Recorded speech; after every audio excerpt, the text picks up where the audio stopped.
So I wanted to talk to you about gamemarketingcampaigns.com and about the idea behind it, I guess, essentially.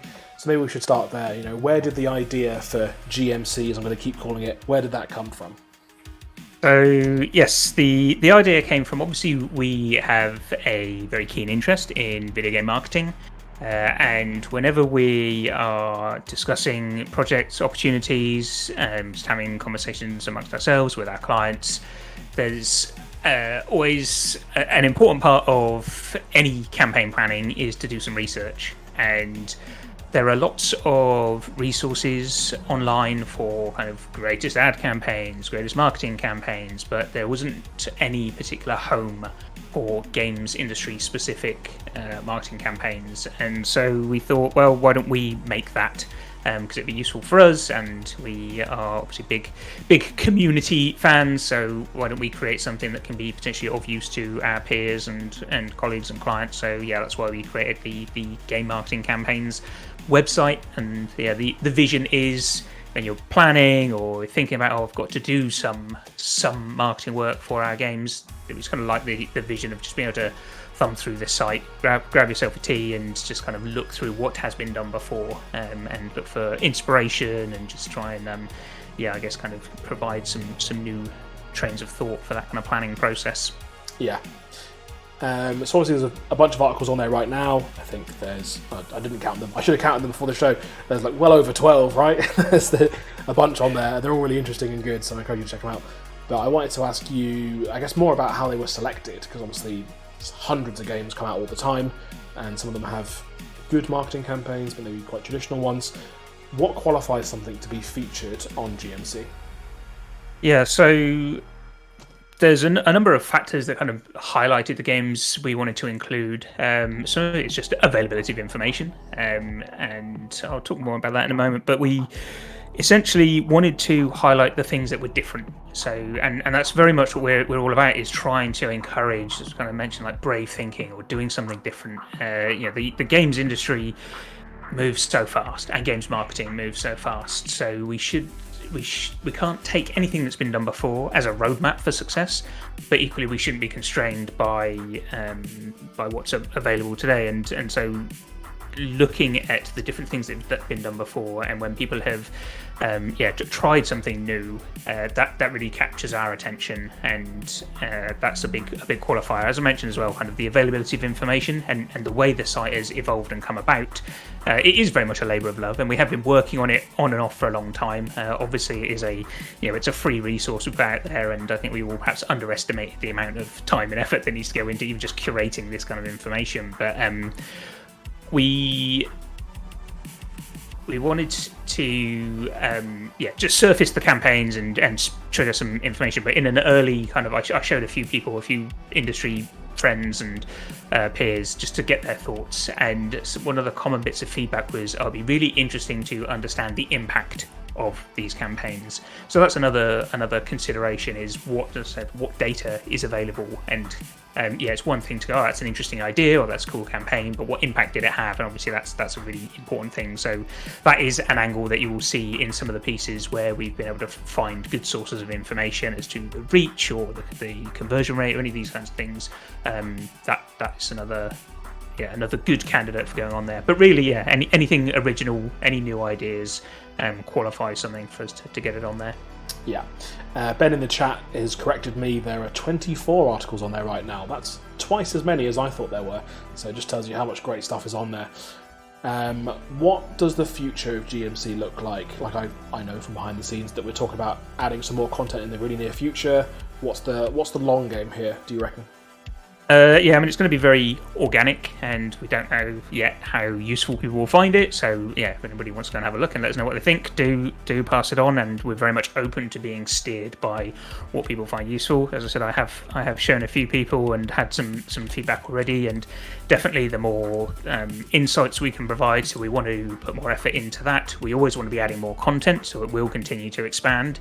Equally, we've had some feedback indicating that actually it's a useful reference to see who, like, this isn't our portfolio. This is just some cool stuff, whether we've been involved, other people have been involved, and actually it's quite useful for some to know who has executed these projects. So if you're looking for, I know, somebody who's done some interesting video work, then we can list who the contributors were, which can be a useful resource in that regard. And I think just more content. If we can build some dialogue or some community around it, that would be really great. I'd love to start getting submissions. And you can, if you've seen some cool games marketing that you think is worthy of mentioning, you can submit that. We will do our best to get that listed on there. But yeah, overall, we don't really have a strict roadmap, and certainly. We are very much open to being directed by anybody who's interested, really. Yeah, and on that submission process, I guess, like, obviously, Joe Public, fully welcome to submit things, but equally, if you're a marketer and you're actually proud of something that you've been involved in, feel free to fill out the form and send that in, would you say?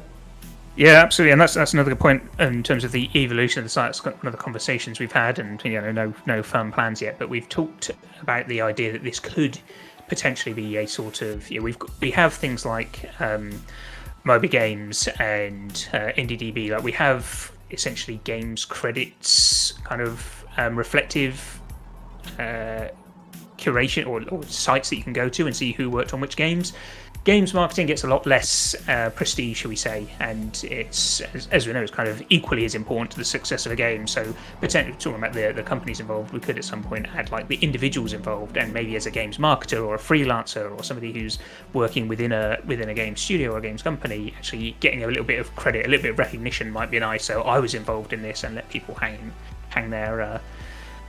their names against the various campaigns could be one option if that's of value to people, for sure.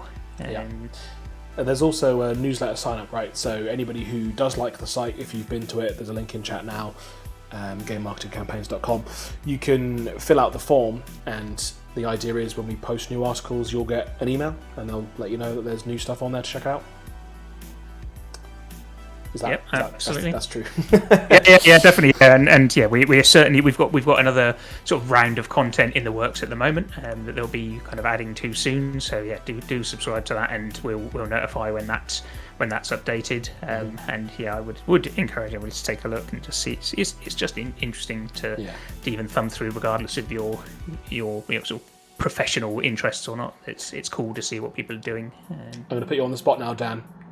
Of the articles that are on there right now, which one's your favourite? Which one is my favourite? I mean, there is. I like the kind of cross section of games that we've got on there. Like we said, from Frog Fractions, which it's 2012. Frog Fractions came out all the way up to Valorant, which is obviously Riot's recent multiplayer game. I think. The ones I really like are the ones that we've managed to find the data for. There's a bit of data on the Forza piece. The Fall Guys has got some really interesting data on there, worth a look. But yeah, all of them, they're all my favourites. Don't make me choose. What about you, Adam? What's your favourite? My favourite is Halo 2. I think that's because it's such a throwback. And it's not something that you would necessarily think of in like day-to-day conversation nowadays, maybe in terms of the way marketing for games has evolved. But when I look at it and I see a real through line from like the success of Halo 2's marketing, both in a very physical, like billboards, TV ads kind of way, but also the ARG that they did, and the way that the success of that really paved the way for almost not mass adoption, but significant adoption of ARGs throughout the industry. I think a lot of ARGs owe it to the success of I Love Bees, which was the Halo 2 one. So I like throwing back to that, and I'm a sucker for anything Halo anyway, so always interested in reading more about that.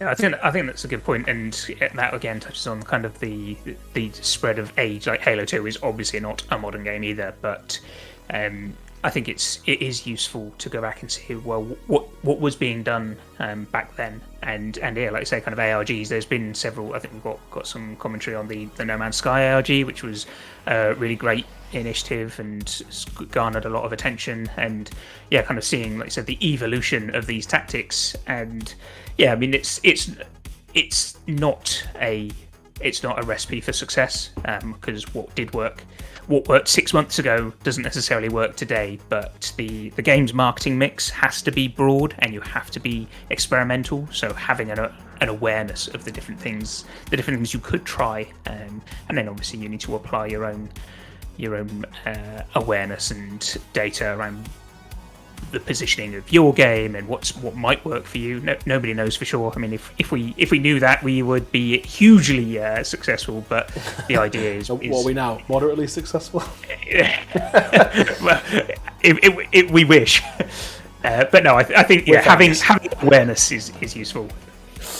Yeah, definitely. Any teasers you can give us about the content that's coming soon? Anything to get the appetites wet out there? What's coming in the pipeline? What can they expect in the next couple of months, maybe? Well, certainly, as I said, some more content, and I think you're probably best positioned to tell us where some teasers there, because I've allocated that as your responsibility. He's giving nothing away, but I will. I think one of the things that we're looking to get on there in the near future, and we've been talking about E3 a lot recently, but I think we've got some interesting content around Devolver and about their kind of E3 adjacent presence and the tactics they've used there, which I think is going to be really fascinating for folks. And I think one of the big ones in terms of the last few years that we want to try and get on there as well, not sure if it will happen yet, but I think what we're aiming for is to talk about Among Us, which has obviously been meteoric success, which is nigh on impossible for someone to recreate. But what's interesting about Among Us is not necessarily the rise, although the rise is very interesting. It's the fact they've managed to maintain it, and how have they managed to sustain what seems like an impossible amount of attention that they were getting, and really managed to leverage that long term, which I think is, that's helpful information. Like, if your game becomes a huge success, you're going to want to know what to do about it when the game takes off.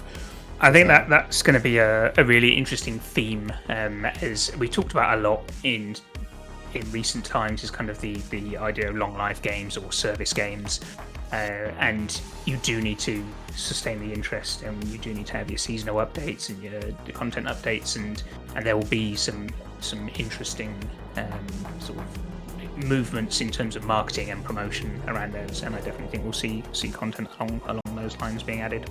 Yeah. Well, thanks for joining me, Dan. You're very welcome. Thank you for having me. Appreciate your time as ever.